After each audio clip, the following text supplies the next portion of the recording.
اعوذ باللہ من الشیطان الرجیم بسم اللہ الرحمن الرحیم اللہم قل ولیک الحجۃ ابن الحسن صلواتک علیہ وعلی آبائہ فی هذه الساعة وفی کل ساعة ولیا وحافظا وقائدا وناصرا ودلیلا وعینا حتی تسکنہ ارضک طوعا وتمتعہ فیہا طویلا برحمتک یا ارحم الراحمین اللہم صلی علی محمد وآل محمد۔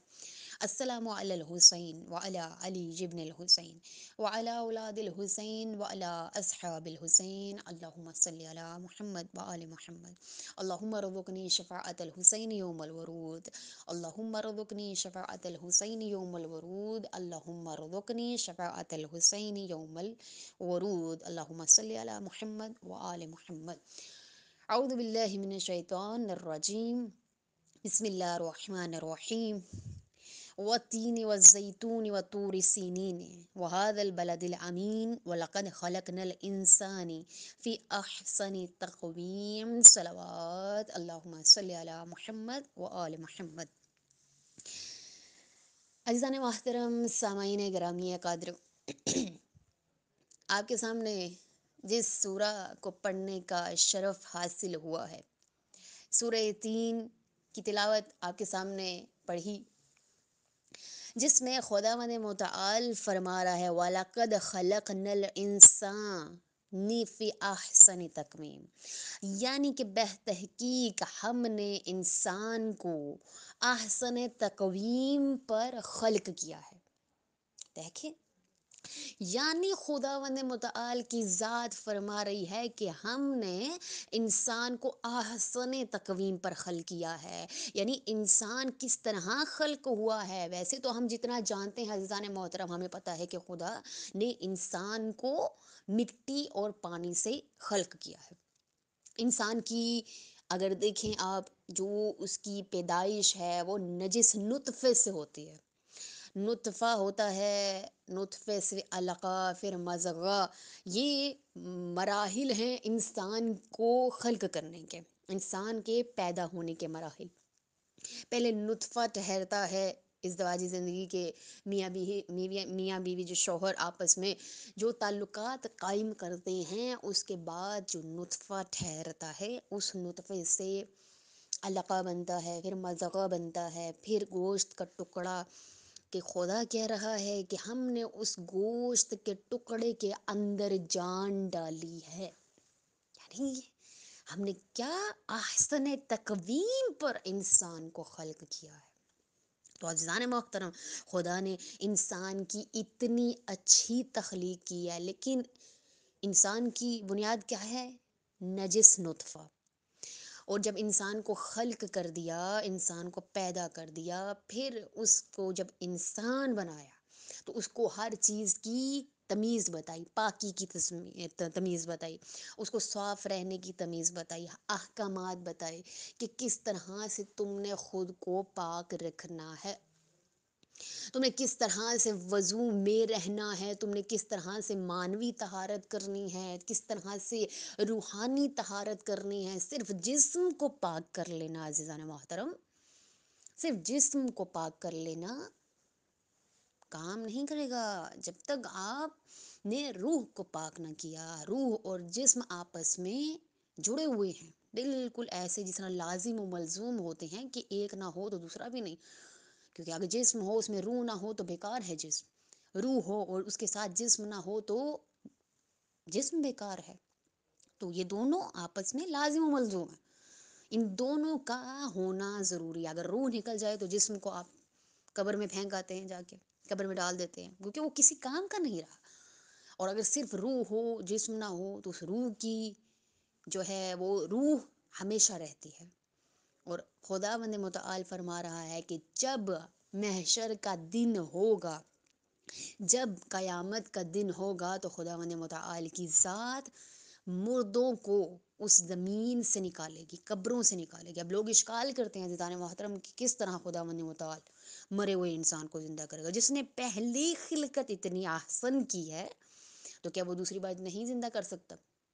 اپنی عقل و شعور سے سوچیں جو خدا نے آپ کو دی ہے۔ سوچیں جس نے پہلی بار انسان کو اتنا احسن تکوین پر خلق کیا ہے، تو کیا وہ دوسری بار انسان کو خلق نہیں کر سکتا؟ کر سکتا ہے۔ بات تھوڑی عقیدتی طور پہ ہے، لیکن بات یہی ہے کہ جو خداوند متعال کی ذات، یعنی ایک شخص جو ہے، قرآن میں بتا رہے ہیں کہ قرآن میں آیا ہے کہ ایک شخص جو ہڈی اٹھا کے لے آیا اور کہا کہ اس ہڈی سے کس طرح خداوند متعال کی ذات، حضرت موسیٰ سے پوچھا کہ کس طرح خدا اس ہڈی سے ایک انسان کو خلق کر دے گا، اور جس نے پہلی خلقت انسان کی احسن تکوین پہ کی ہے، تو کیا اس کے لیے قبروں سے مردوں کو اٹھانا مشکل ہے؟ نہیں عزیزان محترم، ہمارے مذہب میں رجعت کا عقیدہ قائم ہے۔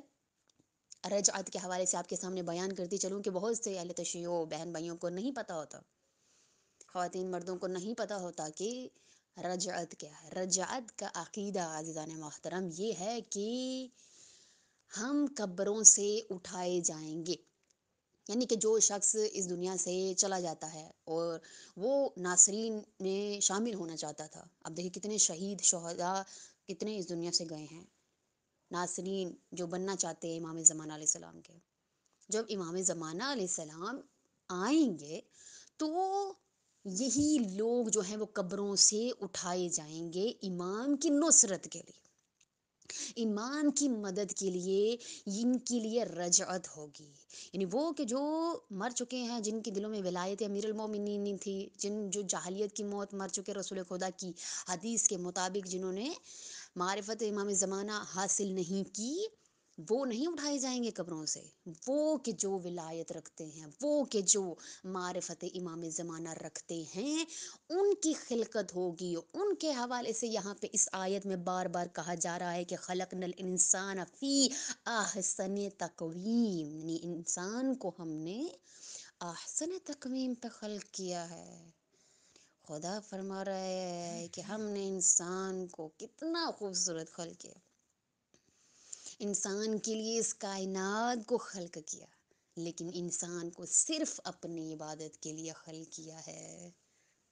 اب خداوند متعال اس، یعنی جو ذات ہے میرے پروردگار کی، اس نے انسان کے احسن تقویم ہونے پر قرآن میں قسمیں کھائی ہیں، قرآن میں قسمیں کھا کھا کے خدا فرما رہا ہے، یعنی اس نے احسن تقویم پر انسان کو خلق کیا ہے۔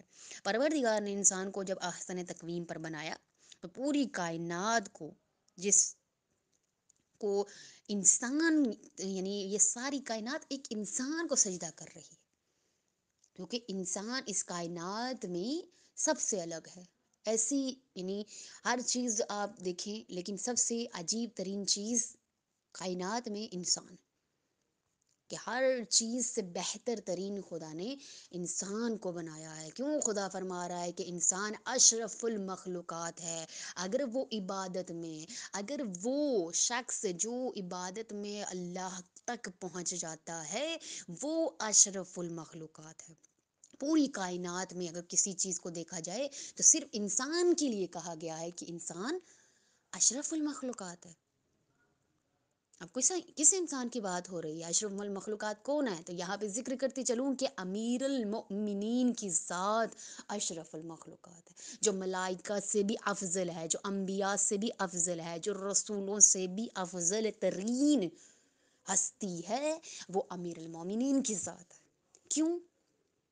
کیونکہ امیر المؤمنین، بے شک کہ ہر نبی نے خدا کی عبادت کی ہے، ہر نبی صاحب شریعت تھے، بہت سے نبی صاحب شریعت تھے، صاحب امت تھے، لیکن امیر المومنین، نہیں، خدا کہہ رہا ہے کہ امیر المومنین کی، جیسے میں نے کل کی مجلس میں بھی بیان کیا آپ کے سامنے، کہ امیر المومنین کی آنکھ خدا کی آنکھ، امیر المومنین کی گفتگو خدا کی گفتگو، کیونکہ امیر المومنین نے اس دنیا میں کتنی مشکلات کو دیکھا، اپنے بچوں کو، امام حسین علیہ السلام نے دین اسلام کی بنیاد کو رکھا، یعنی یہ امام وہ ہے کہ جس نے دین کو بچایا ہے۔ رسول صرف دین لے کر آتے ہیں عزیزان محترم، لیکن امام دین کو بچاتا ہے، امام دین کا محافظ ہے، اور محافظ جو ہوتا ہے دین کا، وہ افضل ترین ہوتا ہے۔ اب جب خداوند متعال کی ذات نے انسان کو احسن تقویم پر خلق کر دیا عزیزان محترم، تو پھر خدا نے قرآن مجید میں آیت نازل کی کہ تم جس کو میں نے احسن تقویم پر خلق کیا ہے، تم نے ان ہستیوں پر ایمان لے کر آنا ہے۔ کن ہستیوں پر؟ وہ رسول خدا کی ذات ہے جس پر تم نے ایمان لے کر آنا ہے، وہ امام امیر المؤمنین ہے جس پر تم نے ایمان لے کر آنا ہے، وہ فاطمہ زہرا سلام اللہ علیہا ہیں کہ جن پر تم نے ایمان لے کر آنا ہے، وہ حجت خدا امام زمانہ علیہ السلام ہیں جس پر تم نے ایمان لانا ہے، 14 معصومین علیہ السلام پر تم نے ایمان لانا ہے۔ جب تم ان ہستیوں پر ایمان لے آؤ گے تب تم احسن تقویم کے مصداق بن جاؤ گے۔ یعنی خدا فرما رہا ہے کہ جب احسن تقویم پہ تمہیں خلق کر دیا، اب تم ان کی پیروی کرو، اب تم ان کی اطاعت کرو۔ جب ہم احسن تقویم ہیں تو عزیزان محترم وہ ہستیاں کتنی احسن ہوں گی کہ ایک عام انسان کے لیے خدا فرما رہا ہے کہ وَلَقَدْ خَلَقْنَا الْإِنسَانَ فِي أَحْسَنِ تَقْوِيمٍ، کہ ہم نے ہر انسان کو احسن تقویم پر خلق کیا ہے۔ لیکن ہم عام شخصیات، ہم عام انسان ہیں، لیکن وہ ہستیاں جو نور ہیں، وہ احسن تقویم سے بھی جو ایک مرلہ، 1000 مرلہ اوپر ہے، وہ ہستیاں نور ہیں۔ اب خداوند متعال نے فرق رکھا ہے، ایک عام انسان یعنی جو احسن تقویم پہ خلق ہوا ہے اس میں بھی فرق ہے، اور رسول خدا کی شان، ان کی فضیلت، ان کی شخصیت، ان کی ہستی میں بھی فرق ہے، امیر المومنین میں فرق ہے، اور عام صحابی یہ رسول میں بھی فرق ہے، عام انسان میں بھی فرق ہے۔ خدا نے فرق کو رکھا، اور حدیث قدسی ہے کہ کنت کنزا مخفیا فخلقت مخلوقا فبحبنا نوری، یعنی کہ میں چھپا ہوا خزانہ تھا۔ یہ میں پہلے بھی آپ کے سامنے بیان کر چکی ہوں عزیزان محترم کہ میں چھپا ہوا خزانہ تھا۔ جب میں نے چاہا کہ میں پہچانا جاؤں تو میں نے ان ہستیوں کو خلق کر دیا۔ جب میں نے چاہا کہ میں پہچانا جاؤں تو میں نے پنجتن پاک کو خلق کیا۔ جب میں نے چاہا کہ میں پہچانا جاؤں تو میں نے 14 معصومین کو خلق کر دیا، اور جب میں نے چاہا کہ میں پہچانا جاؤں تو میں نے امیر المؤمنین کی ذات کو خلق کیا۔ اب خود ایک نور جو ہو، نور سے بھی بالا تر ہو، نور سے بھی بالا ترین خدا کی ذات ہے، اب اس کو حب ہو رہی ہے، وہ چاہ رہا ہے کہ وہ پہچانا جائے، تو وہ کن کو خلق کر رہا ہے؟ محمد وآل محمد کے نور کو خلق کر رہا ہے۔ اب عزیزان محترم خدا کی ذات نور نہیں ہے، خدا کی ذات ہے تو خدا مثال دیتا ہے قرآن میں کہ اللہ نور السماوات والارض، کہ میں نور ہوں، یعنی اللہ نور ہے زمین و آسمان کا، لیکن خدا نور نہیں ہے، خدا نور سے بھی بالاتر ہے۔ کیونکہ عزیزان محترم خدا اس نور کا بھی خالق ہے کہ جس بارے میں خدا کہہ رہا ہے کہ میں نور ہوں، اس نور کا بھی خدا خالق ہے، اس نور کو بھی خداوند متعال کی ذات نے خلق کیا ہے۔